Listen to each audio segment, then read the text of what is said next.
Dios les bendiga. ¿Cómo están?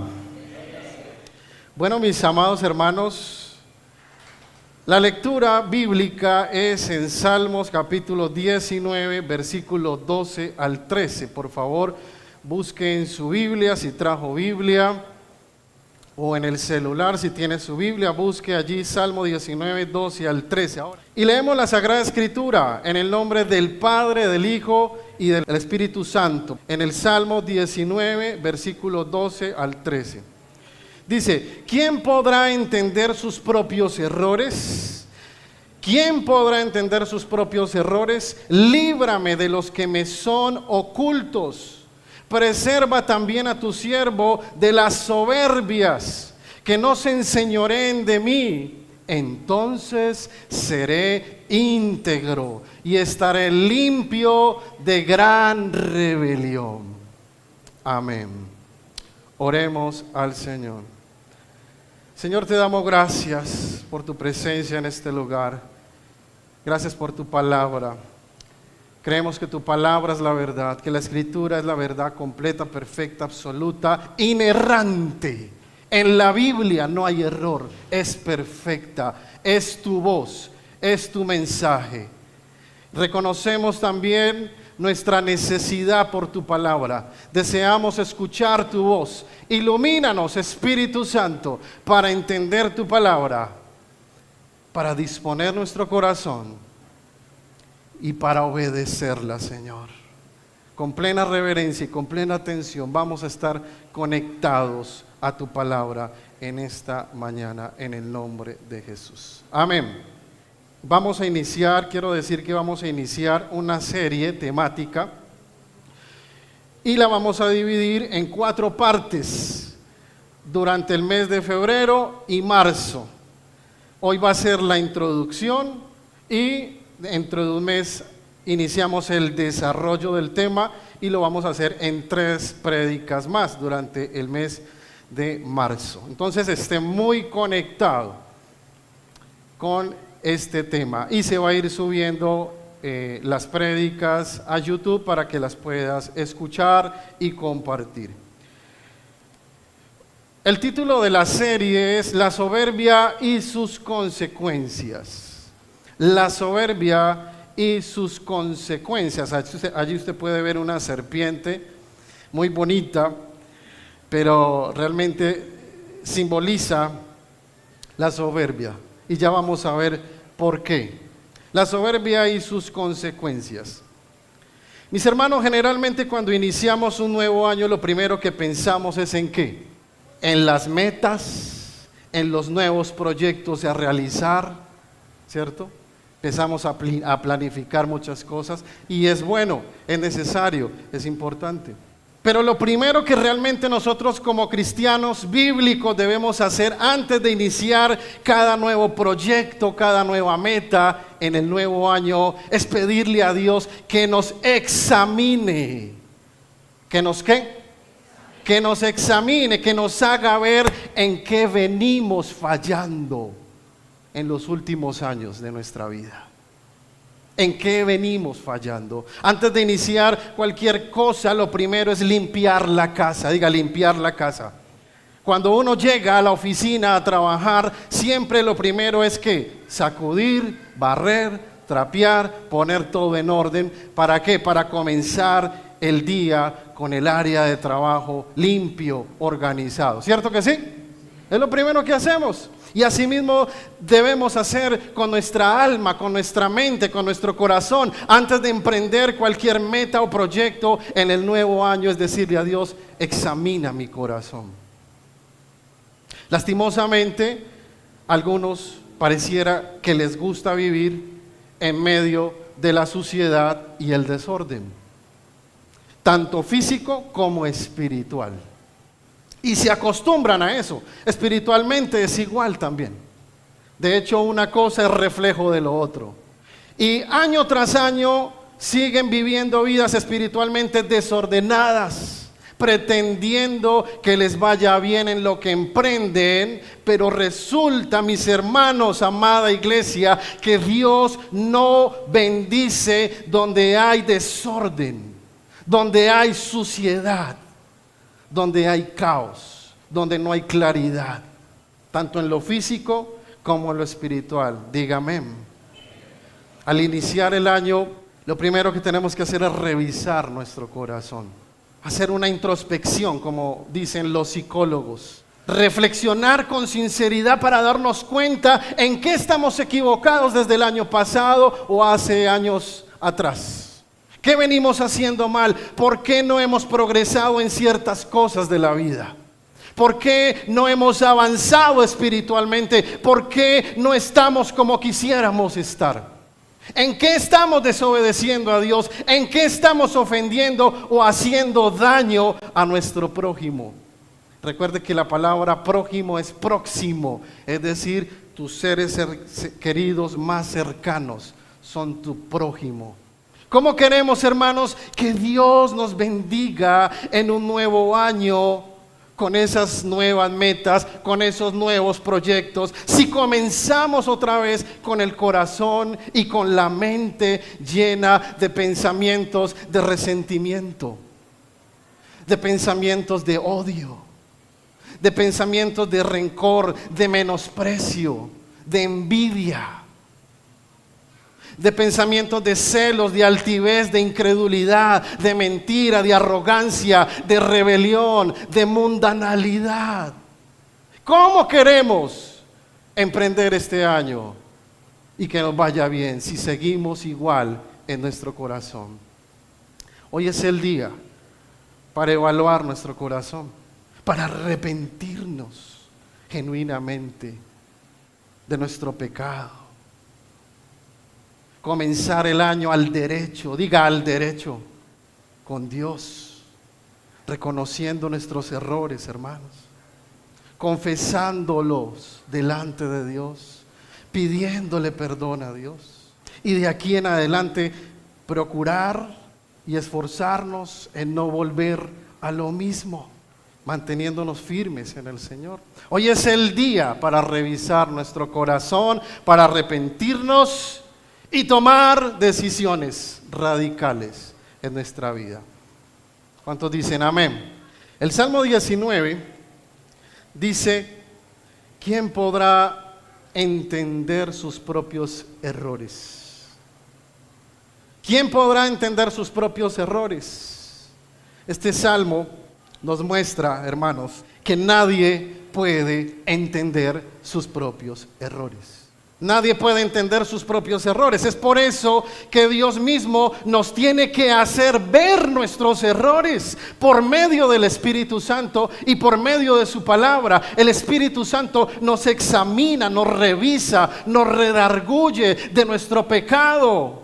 Entender nuestros errores y corregirlos es algo que tú y yo no podemos hacer solos. Necesitamos la ayuda de Dios. Ahora dice el Salmo que hay errores que no son ocultos. Mire esa frase tan interesante. No son ocultos. Es como si estuvieran allí, pero escondidos. No nos damos cuenta de que están allí. El versículo 13 después dice: preserva a tu siervo de las soberbias. Y aquí se empieza a calentar esto. Preserva a tu siervo de las soberbias. Y no es coincidencia de que el salmista haga referencia a la soberbia precisamente después de afirmar que no podemos entender nuestros propios errores y que hay errores que no son ocultos. La soberbia, mis hermanos, es algo que está oculto en nuestro corazón. Y muchos creen que es algo que no tienen, que no está en su corazón. Y este es un mensaje no para usar el dedo señalador y empezar a pensar: ¿sí ve? Fulano de tal, uy, esto cómo le cae a tal persona, cómo es de soberbio. No, todos somos soberbios. La soberbia está en todos nuestros corazones. Esto es una meditación, reflexión bíblica para revisar nuestro propio corazón. No para criticar, ni juzgar, ni señalar a otra persona. ¿Cuántos dicen amén? Está en nuestro corazón, absolutamente en todos. Porque la soberbia es la principal característica de la naturaleza caída del hombre, que está en su corazón. Por lo tanto, todos hemos pecado de soberbia en algún momento en nuestras vidas. ¿Y qué es la soberbia? La soberbia lo define el diccionario de la siguiente manera. O bueno, ya no se dice diccionario, se dice ChatGPT, ¿cierto? O Google. Y lo define así. La soberbia es una actitud interna del corazón por la cual la persona se exalta a sí misma. Ay, ay, ay. Se exalta a sí misma, atribuyéndose una gloria o una autonomía que no le corresponde, colocándose de manera consciente o inconsciente, mire, que es algo que está oculto y no nos damos cuenta que está allí, o inconsciente por encima de Dios o por encima de los demás. Esa es la soberbia. Desde la perspectiva bíblica, la soberbia no es solo un defecto de carácter. Escuche esto, no es solo un defecto de carácter, sino un pecado espiritual profundo, muy profundo. ¿Por qué? Porque altera el orden correcto entre Dios, yo y el prójimo. Todo queda al revés. Primero yo, luego el prójimo y de último Dios. Y ese no es el orden del diseño divino. Miren ustedes que el versículo 13 también dice al final que las soberbias, dice el salmista, que las soberbias no se enseñoreen de mí. Eso nos da a entender que la soberbia es el principio rector, el dueño, el dirigente, el director del corazón caído del hombre. Escuche esto. No se enseñoree de mí la soberbia. A partir de la soberbia en el corazón del hombre se deriva la manifestación de todos los demás pecados. La soberbia lleva a la comparación lleva a la envidia lleva al rencor, lleva a la rebelión, lleva al engaño y a la mentira. La soberbia es la raíz del pecado del corazón del hombre. Entonces surge una pregunta muy interesante. ¿Podría considerarse la soberbia como la raíz del pecado? ¿Se podría considerar la soberbia como la raíz del pecado? Sí, en un sentido moral y en un sentido espiritual. La soberbia es el principio interno que da origen al pecado. ¿Por qué? Porque la soberbia desplaza a Dios, hacia un lado a Dios. Ya no es el primero en mi vida, sino yo. Porque la soberbia exalta la voluntad de la criatura, no del creador. Se autoexalta la criatura, porque la soberbia introduce la independencia del creador. Es decir, yo no necesito a Dios. Yo puedo solo. Eso es ser independiente de Dios. Porque la soberbia produce otros pecados derivados, como lo dije, la envidia, la mentira, el engaño, la rebelión a la autoridad, etcétera, etcétera. En esta serie, mis hermanos, vamos a profundizar acerca de la soberbia y sus graves consecuencias. Y vamos a estudiar importantes aspectos. Por ejemplo, la soberbia como el origen de la rebelión celestial, o lo que se llama en teología el origen del mal. Vamos a estar estudiando eso. La soberbia como el eje de la tentación en Edén, cuando Adán y Eva se rebelan contra Dios. La soberbia como el pecado más peligroso dentro de la iglesia. Y ese es un punto muy fuerte, muy delicado, que es como una cirugía a corazón abierto, que nos va a doler. Pero Dios tiene que operar el corazón para sanarlo. ¿Cuántos dicen amén? Vamos a diagnosticar las manifestaciones principales de la soberbia, que son la envidia, el orgullo y la rebelión. Ahora, no solamente estudiaremos el problema, sino también la solución. Vamos a mirar la solución a este problema. Miraremos cómo el propósito de Dios para la iglesia es ser como Cristo. Imitar el carácter de Cristo. El carácter de Cristo es manso y humilde de corazón, dice la Escritura. Y vamos a descubrir cómo el antídoto para la maldición de la soberbia en el corazón del hombre es Cristo. Ese es el antídoto. Un nuevo nacimiento a través de Cristo. Esa es la única manera en que un hombre puede lidiar con la soberbia de su corazón, conocer a Cristo, amar a Cristo, imitar a Cristo, obedecer a Cristo. ¿Cuántos dicen amén? Al final, en el versículo 13 dice: entonces seré ¿qué?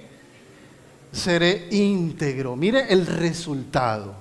Entonces seré íntegro, dice David, y estaré limpio de ¿qué cosa? Ay, ay, ay. Cuando yo reconozco mi soberbia, me arrepiento y lidio con ella, la someto por el poder del Espíritu Santo, entonces vivo una vida de integridad y de limpieza, sin rebelarme a la autoridad de Dios. Hermanos, cuando Dios interviene en el corazón del hombre, le hace ver su pecado, lo lleva al arrepentimiento. Y esto es un tema que ya no se predica hoy en día en muchas iglesias. Solo en pocas iglesias como la nuestra, iglesias bíblicas, se habla del arrepentimiento. Si usted va a la mayoría de iglesias, mega iglesias en Cali, va a escuchar usted solo el falso evangelio de la prosperidad. Pero aquí nos preocupamos y nos esforzamos por predicar lo que dice la Escritura, no lo que queremos escuchar. Amén. Entonces seré íntegro y estaré limpio de gran rebelión. Cuando Dios nos lleva al arrepentimiento, nos arrepentimos de nuestra soberbia, sucede lo más maravilloso. La vida del hombre es transformada. Ya la palabra de Dios no se vuelve información, sino transformación. La Escritura y la relación y la comunión con Dios se vuelve transformación en tu vida. Ya el principio rector del corazón del hombre no es la soberbia, aunque ella sigue allí. Mientras nuestra alma siga dentro de este cuerpo de carne, lucharemos con la carne, con el pecado. Hay una lucha constante entre el espíritu y la carne. Pero ya el principio rector no es la soberbia, aunque ella siga habitando en nosotros. ¿Por qué? Porque Dios le da un nuevo corazón a ese hombre, a esa mujer que ha nacido de nuevo. Donde esa nueva naturaleza le lleva a desear, a buscar y a practicar la integridad, la mansedumbre y la humildad. Amén. Mira lo que dice Ezequiel capítulo 36, versículo 26 al 28. Una promesa en el antiguo pacto que se cumplió en el nuevo pacto. Una promesa que le da Dios al pueblo de Israel a través del profeta Ezequiel, pero realmente se vino a cumplir a partir de Cristo. Y fue una promesa extensiva, porque aquí la dio directamente solo al pueblo de Israel. Pero resulta que en la gracia y en la misericordia de Dios, Él quiso extender esta promesa al pueblo gentil que somos tú y yo. Y dice Ezequiel capítulo 36, versículos 26 al 28. Les daré un nuevo corazón que nos va a dar Dios, un nuevo corazón, y derramaré un espíritu nuevo entre ustedes. Quitaré ese corazón de piedra, ese corazón soberbio, duro,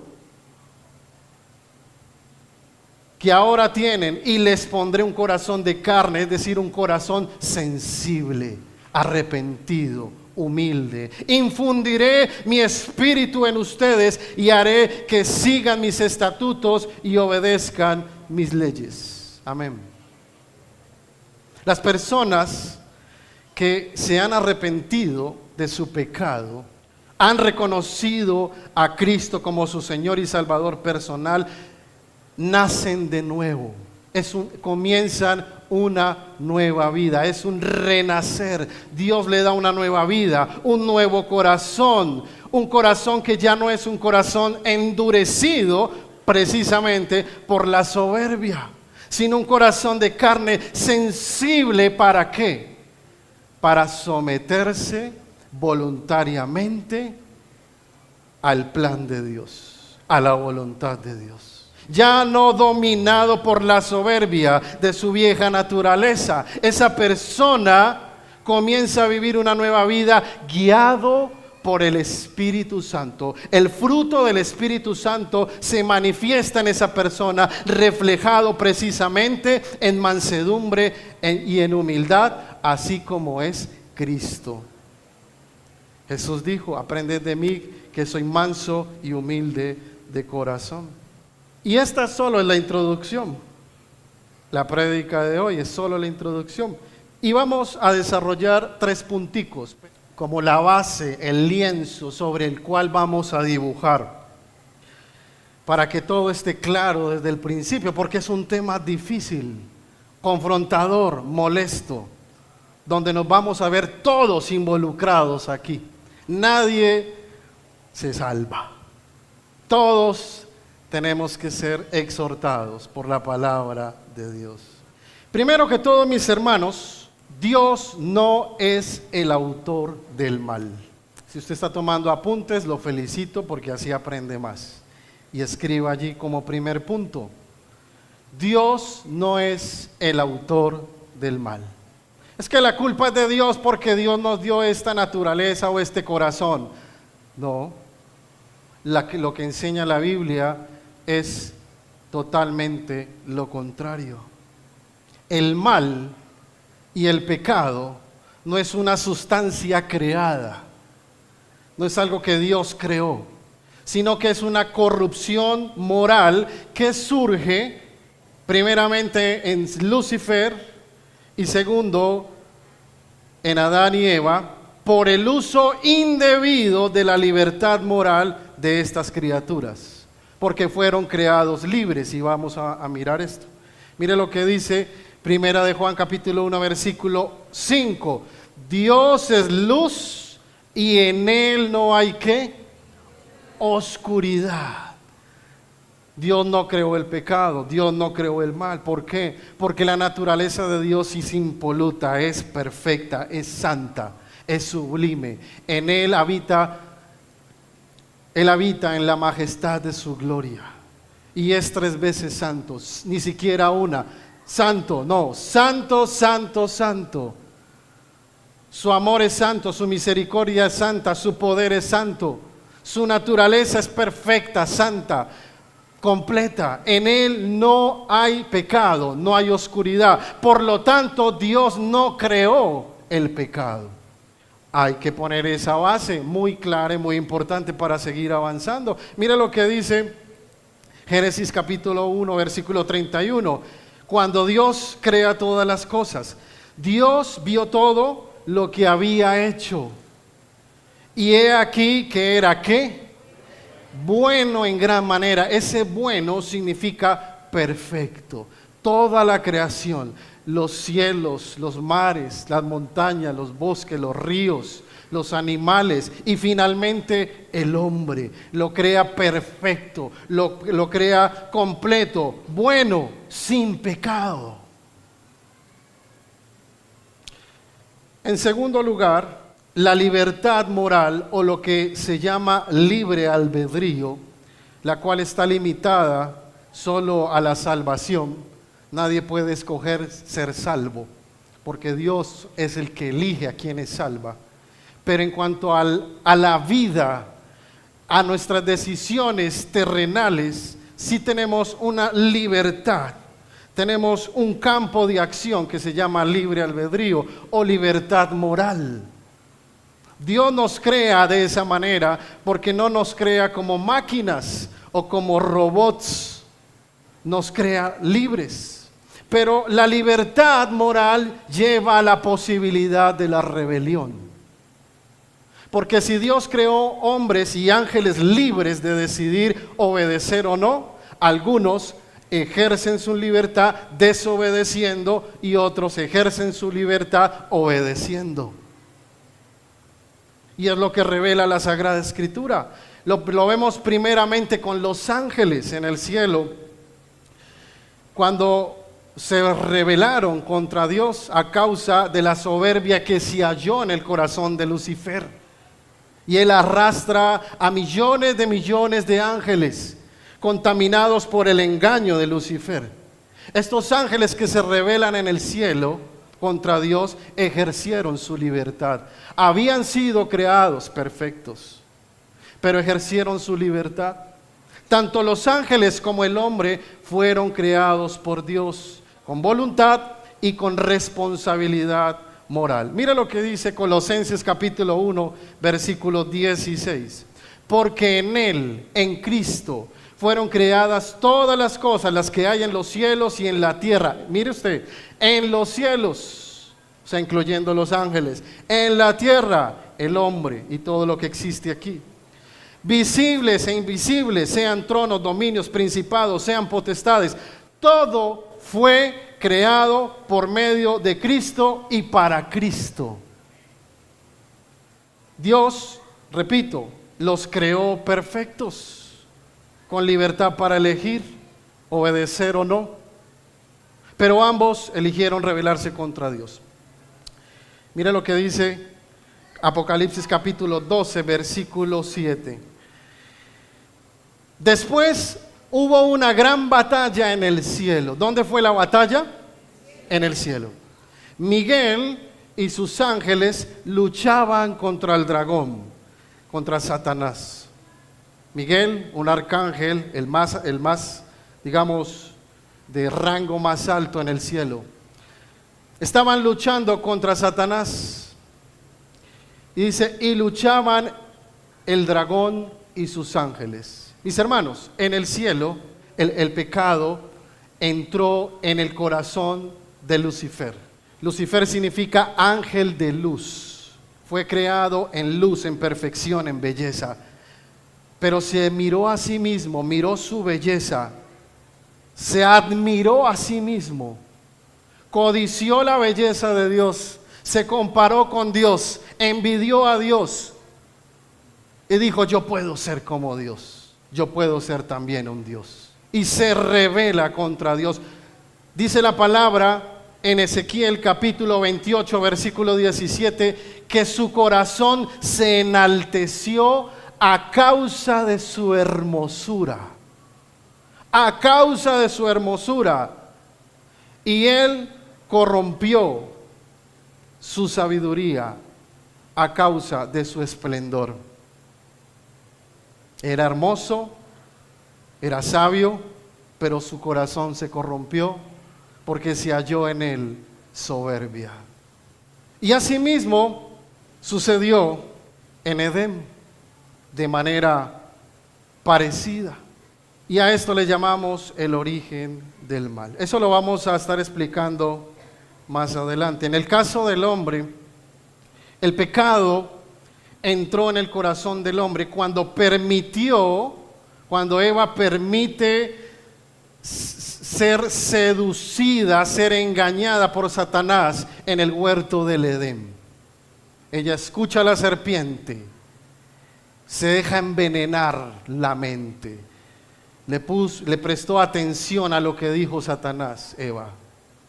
Fue engañada, creyendo la mentira de Satanás de que podían ser igual a Dios. La misma mentira que él se creyó a sí mismo en su corazón, en el cielo. Se la transmite a Eva y le dice, ustedes pueden ser igual a Dios, sabiendo el bien, sabiendo el mal. Mire lo que dice Génesis capítulo 3, versículo 5. Sabe Dios, le dice la serpiente a Eva, sabe Dios que el día que comáis de él, serán abiertos vuestros ojos y seréis como Dios, sabiendo el bien y el mal. Falso, mentira, engaño. Descubrieron el bien y el mal, pero no fueron como Dios. No fueron como Dios. Fueron engañados por Satanás. Y finalmente, mis hermanos, este tema es muy importante, la soberbia y sus consecuencias, porque la soberbia es un grave pecado. Y vamos a estar mirando un poquito lo que dice la Escritura para terminar acerca de la gravedad de la soberbia. ¿Qué piensa Dios de esto? Porque eso al final es lo más importante, lo que más nos interesa. ¿Qué piensa Dios de esto? ¿Y cómo vamos a solucionar este problema en nuestro corazón? Déjeme decirle que Dios dice en su palabra que Él aborrece la soberbia. Y no usa cualquier término. Dice, aborrezco, aborrece. Aborrecer es algo que ni siquiera podemos ni mirar, ni oler, ni sentir. Desprecio total. Es la actitud de Dios hacia la soberbia del corazón del hombre. Aborrece la soberbia y trae graves consecuencias en la vida del hombre. Mira lo que dice rápidamente, no voy a explicar versículo tras versículo porque no nos da el tiempo, solo quiero nombrarlos. Proverbios capítulo 6, versículo 16 al 17 dice, 6 cosas aborrece Jehová y aún 7 abomina su alma. Y mire con el primero que comienza el 17, los ojos altivos, es decir, una manifestación de la soberbia. Y después hay una serie de otros pecados que dice allí, la lengua mentirosa, las manos derramadoras de sangre inocente. Mira lo que dice el Salmo 101, versículo 5. Al de ojos altaneros, altivo, soberbio y de corazón vanidoso, dice Dios, no lo soportaré. No lo soportaré. Dios no soporta al altivo, al vanidoso, al soberbio. Mire lo que dice Isaías capítulo 2, versículo 11 y 12. La altivez de los ojos del hombre será abatida, y la soberbia de los hombres será humillada. Y Jehová solo será exaltado en aquel día, porque día de Jehová de los ejércitos vendrá sobre todo soberbio y altivo, sobre todo enaltecido, y será abatido. En escatología, esta es una promesa del juicio de Dios que traerá en los tiempos finales para aquellos que fueron soberbios para con Dios. Serán castigados, abatidos, y recibirán el pago de su soberbia. Y finalmente, Santiago capítulo 4, versículo 6, habla claritico el Señor. El Señor habla muy claro aquí. ¿Qué tal si lo leemos juntos, a una sola voz? Amén. Santiago 4:6, a la voz de 3, 1, 2 y 3.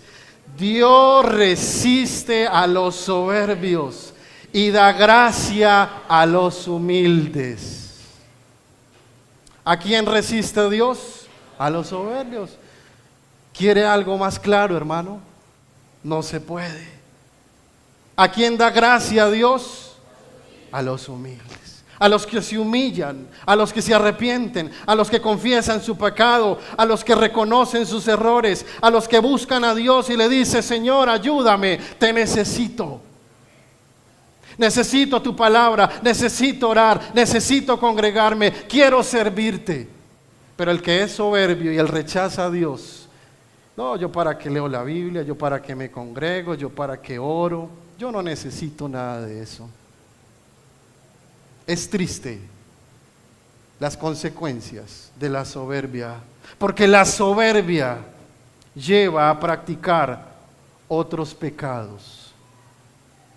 Porque la soberbia daña relaciones.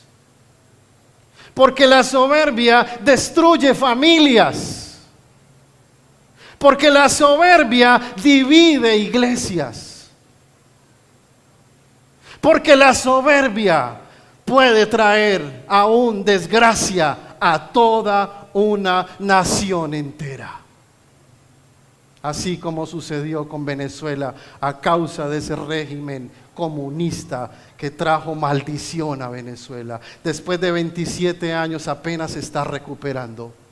A causa de la soberbia de unos cuantos hombres que no amaron a Dios, que no buscaron a Dios. Cuando Chávez dijo: odio al pueblo de Israel, maldigo al pueblo de Israel, Dios lo entregó a una enfermedad de cáncer y se murió y lo cortó.